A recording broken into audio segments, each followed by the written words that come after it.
یہاں پر اللہ تعالیٰ نے متقین کی صفات بیان فرمائی ہیں۔ اللہ تعالیٰ ارشاد فرماتے ہیں الذین یؤمنون بالغیب، وہ جو غیب پر ایمان لاتے ہیں۔ غیب کسے کہتے ہیں؟ غیب ہر اس چیز کو کہتے ہیں جسے ہم حواس خمسہ اور عقل سے معلوم نہ کر سکیں۔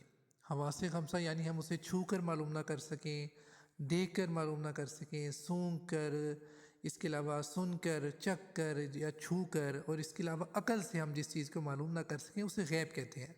جیسے کہ فار ایگزامپل جنت، اب جنت ایک غیبی چیز ہے، نہ ہم نے اسے دیکھا ہے، نہ اسے ہم چھو سکتے ہیں، نہ اس کی کوئی ہم خوشبو سونگھ سکتے ہیں، نہ اسے ہم مطلب کہ سن سکتے ہیں، اس کی کوئی آواز ہے۔ اس کے علاوہ اللہ تعالیٰ کی ذات جو کہ سب سے بڑا غیب ہے، جو کہ ہم نے اللہ تعالیٰ کو دیکھا نہیں ہے، جنت کو نہیں دیکھا، فرشتوں کو نہیں دیکھا، ہاں نبی پاک علیہ السلام کی خبر دینے سے ہمیں معلوم ہوا ہے، تو اسی لیے اسے غیب کہتے ہیں۔ آگے جو دوسری صفت ہے اللہ تعالیٰ نے متقین کی ارشاد فرمائی، وہ ہے وَيُقِيمُونَ الصَّلَاةَ، اور وہ نماز قائم کرتے ہیں۔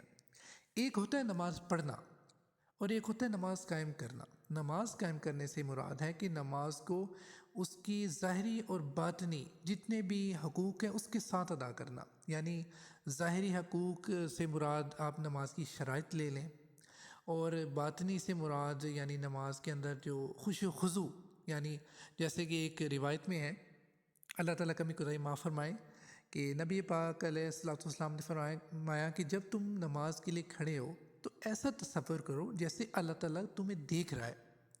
اگر یہ نہ ہو سکے تم سے تو کم از کم اتنا تو سوچو کہ تم اللہ تعالیٰ کو دیکھ رہے ہو، تو یہ یعنی خوشی و خضوع کے ساتھ نماز ادا کرو، تو یہ متقین کی نماز ہے۔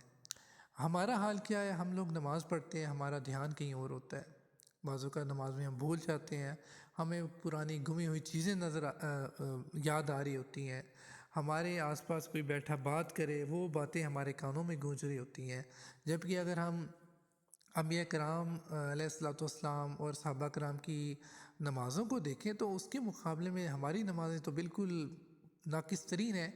تو اسی لیے جو متقین کی نماز ہے وہ خوشی و خضوع سے خالی نہیں ہوتی، اس میں خوشی و خضوع بھی ہوتا ہے، وہ مکمل شرائط کے ساتھ نماز ادا کرتے ہیں۔